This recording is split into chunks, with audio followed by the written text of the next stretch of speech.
judge's ruling, but it's not enough. And I also want to thank Governor Lamont and the Department of Public Health for funding WIC for the month of November. This really provides critical supports and healthy nutrition, starting with formula for newborns. As state leaders, we are all working together to do what we can during these very challenging times. At the Office of Early Childhood, our programs, fortunately, are running normally. Home visiting and birth to 3 early intervention has funding on hand to operate through the end of this fiscal year. And Care for Kids, which we know a lot of families depend on for direct services, has support and funding through January of 2026. We'll continue to monitor this very closely. I now want to welcome Karen Pascal. She is Connecticut's Head Start State Collaboration Office Director. Head Start is a critical federal partner to the early childhood system and serves many of our most vulnerable children and families. Karen? Thank you so much, Commissioner. As Commissioner Truworthy said, as the Head Start Collaboration Office Director, my role is to help connect our federal Head Start programs to state systems and services so they can best meet the needs of children and families they serve. Head Start is a vital part of Connecticut's early care and education landscape. There are 22 programs across the state, including both grant recipients and delegate agencies. They're serving over 5,200 children and their families. These programs are using a 2-generational model of providing early care and education and comprehensive support services for the children and families. Family service staff work directly with the families, connecting them to essential services, including health services and food and nutrition programs. In Connecticut, more than half of the families served by Head Start are SNAP recipients. About 2,800 or 52%. In fact, any family that receives SNAP's benefits is categorically eligible for Head Start services. This was a change that went into effect in 2022 and allows programs to reach more children and families that otherwise would not be eligible for Head Start services. With the federal government shutdown, we've been closely monitoring the impact on Head Start. 2 programs were scheduled to receive their grant awards on November 1st, and they did not receive that notice of award. And during the shutdown, they are unable to access funds while the government remains closed. This could have disrupted services for children and families, affecting parents' ability to go to work or go to school. The Connecticut Office of Early Childhood, with Governor Lamont, is making funding available to help cover Head Start costs and ensure these programs remain open and continuing to serve children and families without interruption. By working together with our federal delegation and at the state and local level, we'll continue to ensure that children have what they need during this federal shutdown. Thank you. And now I invite Penny Parks from Fairfield, Connecticut to speak. Hello, and thank you to our leadership in Connecticut, because without you, I'm a mom.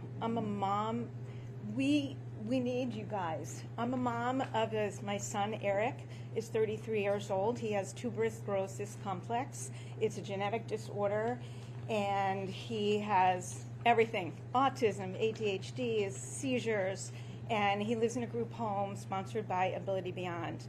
Ability Beyond is mostly funded by Medicaid. To say that I'm terrified is an understatement. I don't know what we will do if the agency has to close down. This can happen to anybody. We were just regular parents, and we had a son with a genetic disorder. But Ability Beyond also houses people with traumatic brain injury. So we're the real people that this affects. Medicaid funding is so important. The credits for affordable health, the direct support staff that takes care of my son every single day, these are not high paid people. These people have to support their families, and these people take care of my child. And it's so important to me that regular people in Connecticut have affordable health care. This just affects everybody. So I want to thank you. Our story is personal, and I have to say our story can happen to anyone. And Medicaid is not about people who are lazy. Medicaid is about people who are disabled. My son is 33 with a mentality of a 5-year-old. And without the supports, I really don't know what we're going to do. So thank you for giving me the time today to tell my story. Thank you. Thank you, Penny. Thank you for sharing your story. These are the stories that we need to share. These are real people, real lives. We need to make sure that folks have their basic needs met. Everyone deserves that. I now invite Governor Lamont to speak. Well, Penny, hearing your story, that's why we're here today. Thank you. These are all sort of abstractions coming out of Washington, D.C. Cuts in Medicaid, and don't worry about the WIC and SNAP, and then your story brings home how people survive, need this, desperately need this. And Janet, we're here. We're here for you because you're here for hundreds and hundreds of families who come to Hands On Connecticut. And I want you to know help is on the way. Those empty shelves over there will be filled with fresh produce. Starting at 4:30 this morning at Food Share, 8 new trucks loaded with fresh produce going out serving hundreds of different shelters all across the state because the need is real. And, we can't wait for Washington. I appreciate, this is great, they're finally beginning to talk. I thought those House Republicans were on Ferris Bueller's day off. I didn't know when they were going to be coming back. But they're back, and we need them to do that. But we couldn't wait any longer. It's so erratic coming out of Washington, D.C. When it came to the SNAP benefits, we said, can we just replenish SNAP until the shutdown ends? No, you can't do that. Can we replenish it even if you don't pay us back? No, you can't do that. In fact, we may shut off the EBT card. No, we're going to turn on the EBT card. I mean, the gross incompetence, not to mention the heartlessness, is scary. And it's scary for you and your son.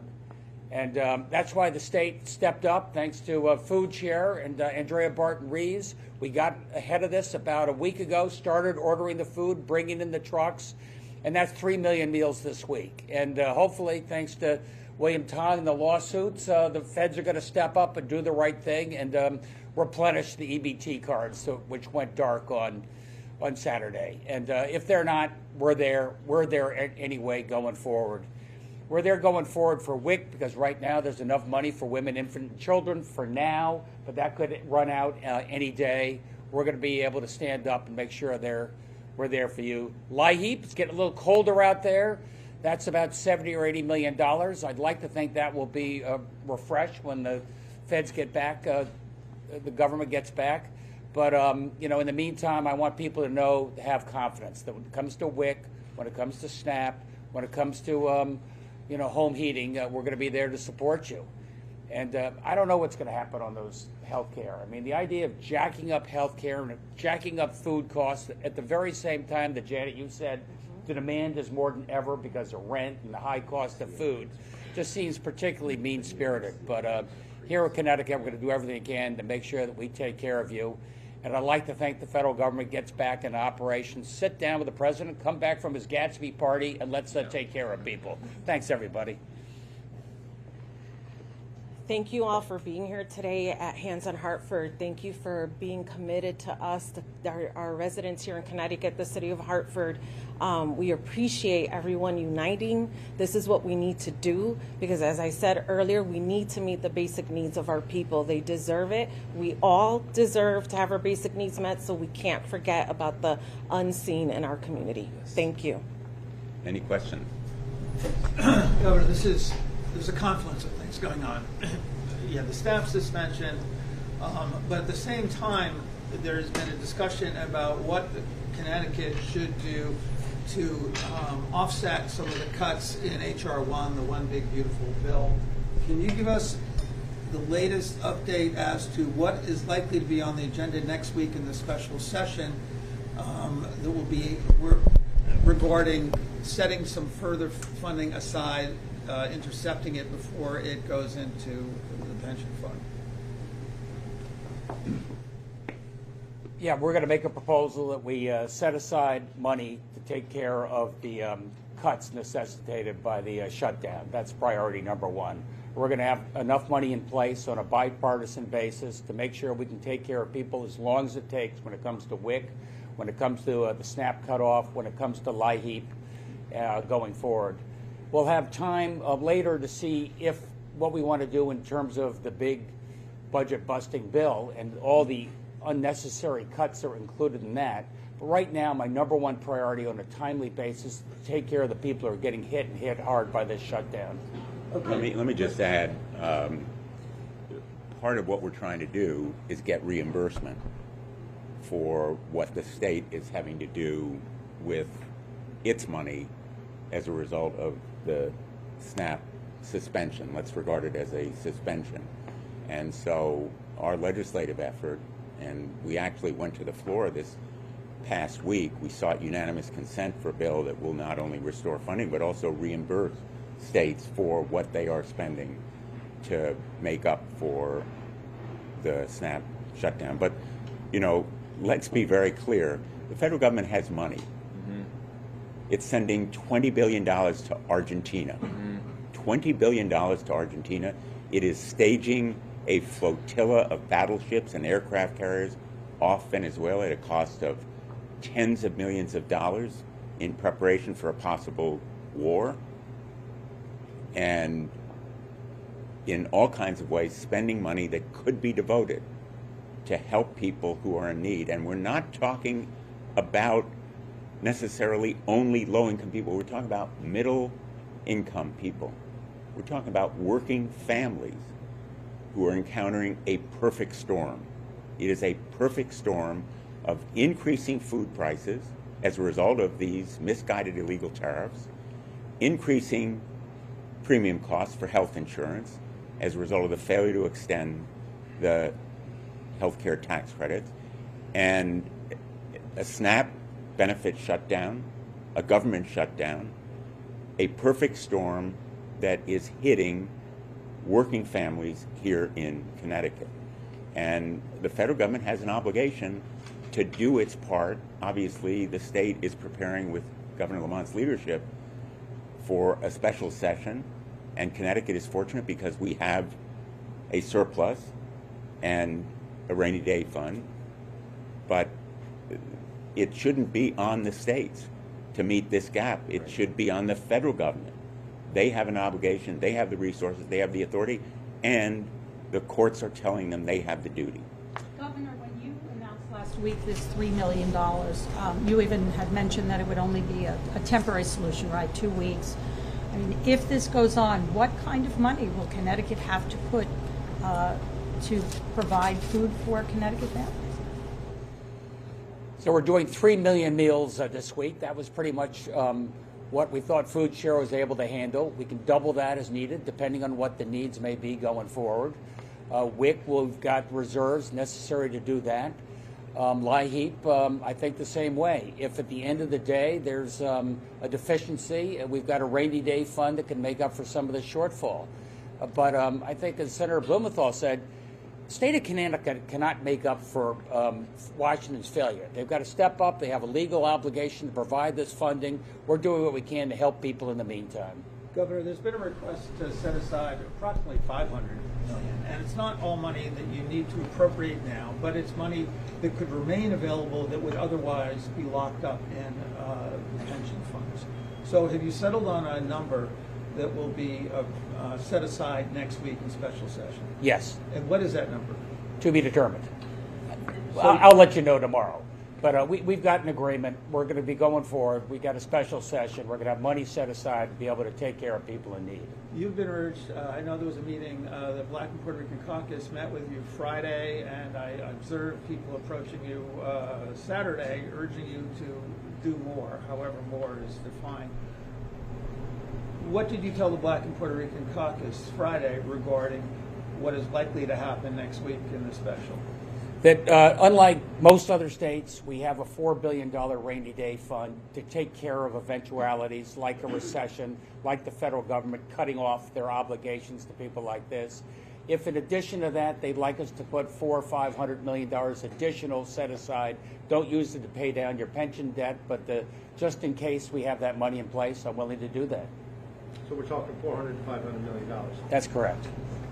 Governor, to Susan's question about, if these benefits continue to be delayed or if they're only partially restored, obviously there's a bipartisan push to create a state substitute for SNAP to keep people whole. Have you made any progress in looking at what other states are doing and if that's possible here in Connecticut? Yeah, as I was suggesting, it was a bouncing ball there for a while. We have a pretty good idea now. We will be able to use the EBT card. We could potentially do cash on that if this thing goes on a lot longer. I think I told you we could double down on what we're doing with food share, add on additional food pantries, depending on what that need may be. Can I just echo what Senator Blumenthal said? I mean, I appreciate these questions. We've been getting these questions all along. They're fair questions. What is the state going to do? But it's the wrong question, because there's one person who can fix this right now, the President of the United States. That we should not be fighting amongst ourselves. You mentioned bipartisan, I hope, but we should not be fighting amongst ourselves as to how we're going to comply or capitulate, right, and live with his unlawful actions. They're unlawful. They're wrong. And there's one person who can stop this right now, and it's the president. And so, yes, we're going to do what we can, but one person is responsible for all this pain and suffering. So those of us trying to explain what government is doing, with all due respect, sir, these are exactly the right questions we're asking. Governor, how will, if SNAP is resumed, and if there's a decision to go the full $8 billion, will that affect what happens next week in special, or is that sort of a side issue, as it were, albeit an important one? I think it's a real issue, but when it comes to $400, $500 million set aside rainy day fund,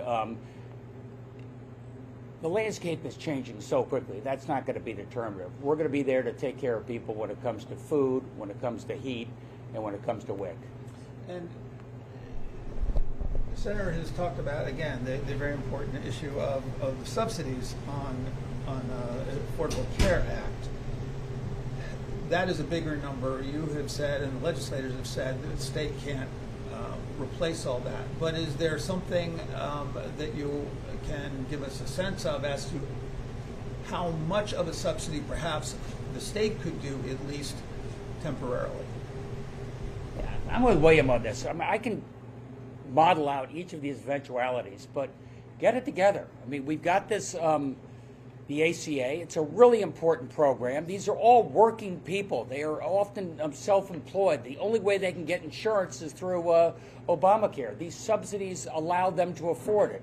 I don't think Trump and the Republicans want to double the cost on these middle-class folks. And Mark, if I can just, I think your question really raises a fundamental point here, because we're all hearing from people who are saying, oh, why don't you just give in? Reopen the government. You know, give them what they want. But we're all going to pay for those higher premiums. What people don't realize is that we are standing strong, not just on some abstract principle, but for the dollars and cents that everybody will pay in higher premiums. Because if insurance companies don't have the assurance that the sicker people can buy and will buy insurance, they're going to charge more to the healthier people as well. Or the healthier people will go without insurance, which means that everybody gets impacted.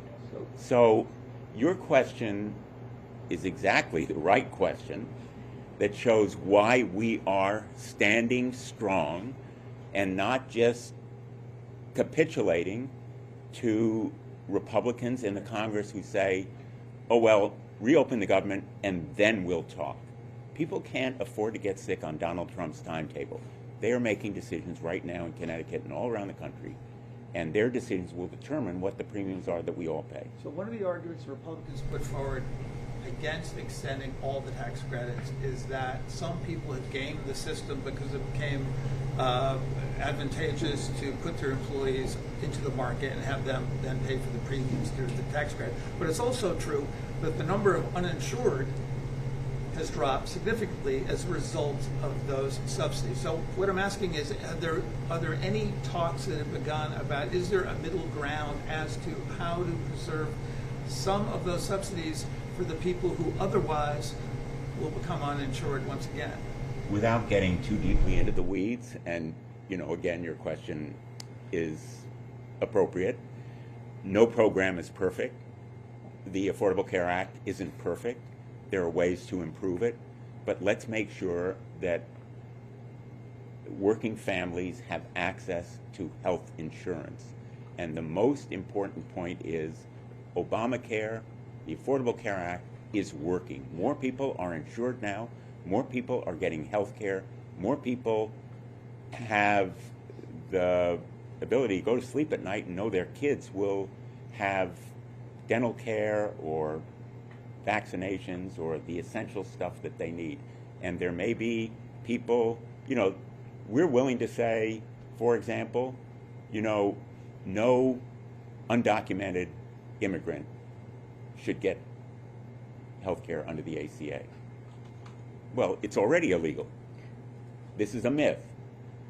We're willing to say we'll eliminate rampant fraud, but there's no evidence of rampant fraud. Mm-hmm. We'll put in a watchdog or whatever to oversee it. We'll go after the people who are trying to game the system. There are all kinds of ways that we could compromise without reducing or diluting or compromising the basic health of our health care insurance subsidy system. And that's why we're fighting so hard. That's why we're not just saying we'll roll over and reopen the government without any commitment from Republicans and from, as I said at the outset, I can't emphasize it enough, without Donald Trump being at the table and making a guarantee. Senator, as far as the contingency fund, assuming the money's released and SNAP is funded for the next month, when that fund runs out, then how do you propose funding SNAP if the government is not reopened in December? Here's the thing about the contingency fund. It's only one part of the money available. The contingency fund of $5 or $6 billion won't meet the full $8 or $9 billion for the full month of November, but tariff revenue has been pouring into the Agriculture Department, and it has access to those billions of dollars that can be used to supplement the emergency contingency fund. And the Department of Agriculture has used those tariff revenues in the past for exactly this purpose. We've been through these shutdowns before. There are precedents. This administration is simply weaponizing hunger. Mm-hmm. It is using pain and inflicting additional pain as a means of political pressure. We haven't seen it before. This SNAP shutdown is unprecedented. In all the shutdowns we've had, and there have been more than a few, never before has SNAP been shut down. This administration is simply using pain as a political weapon. Can you just clarify for me, at the end of the day, you had mentioned that these two federal judges, now last week we had reported that they were saying that this money had to be released. What exactly are they going to tell the USDA? They have to release it? Can you clarify? Yeah, they've already, both courts said that USDA must use the contingency funds. Both courts said clearly that USDA has the discretion to use additional funds that Senator Blumenthal detailed. And the Rhode Island court explicitly ordered that to happen for a variety of reasons. The Massachusetts court didn't do what the Rhode Island court did. But both of them ordered USDA to report back today as to what they plan to do with respect to using they have to use the contingency funds, but whether they're going to fill the gap between the $5 or $6 billion or the $8 or $9 billion. Right, because you mentioned it's short. Yeah, it's short. And let me just add to what I said earlier. So to clarify, if you have an EBT card in Connecticut As a general matter, EBT is funded at the beginning of the month. Okay, so SNAP is funded at the beginning of the month, so October was funded. If you had money on your card for October and there is holdover money, you can still use your card. But if you got to Saturday and there was nothing left on your card, there's nothing left on your card. Yeah. You can still use your card. I think that's an important. Their cards, or there's still nothing there. If it has not been funded and you've exhausted your benefits, then it's empty. But this is an important point. If you still have money, Yes. your card still works. Yes. You should use your card if it still has money. But most people don't have money. It's the end of the month. It's October. But at the end of the day today, they're supposed to say that whether they'll fund it partially or fully. I mean, do the cards work tomorrow? Is there a timetable? Or So my belief, and the attorneys general believe, that they should be able to turn this around quickly. But let me just also say that we expect that there could be some delay, which is an even greater hardship. Because if they fund the full amount and just say, we're cutting the check, all 8 or 9 billion is covered, we think they should be able to turn that around quickly. What they're saying, however, is if we don't fund the full 8 or 9 billion, then we have to do calculations as to what everybody is going to receive if they're going to receive less. And that could work a delay for people here in Connecticut and across the country. At the risk of seeming presumptuous, I'm going to say, if the President of the United States says, make those cards work today, Yes. it can happen. Immediately. You know, as the saying goes, if we can put a man on the moon, we can get the EBT cards to work on the same day as the President orders that it be done. And these cards are operating right now with funds that may be left over. It isn't like they've suddenly crashed and burned. The President can make it happen. In addition to the $6 billion contingency issue, correct me if I'm wrong, is your lawsuit's position that there's also congressional direction to continue fully funding SNAP above and beyond this contingency availability issue? Well, it's my position that SNAP is mandatory. The question of how it's funded is a related and, at this moment, unresolved question beyond the $6 billion contingency fund. But the courts... You could have something that's mandatory and yet not have money for it. But right now it's both mandatory and they have money for it. Thank you, everyone. Thanks. I got to catch a plane, so I'm out of here. My middle name. I got to catch a plane. Thank you for inviting me. Thank you. Great job. Well done. Thank you. Well done. I'm sorry.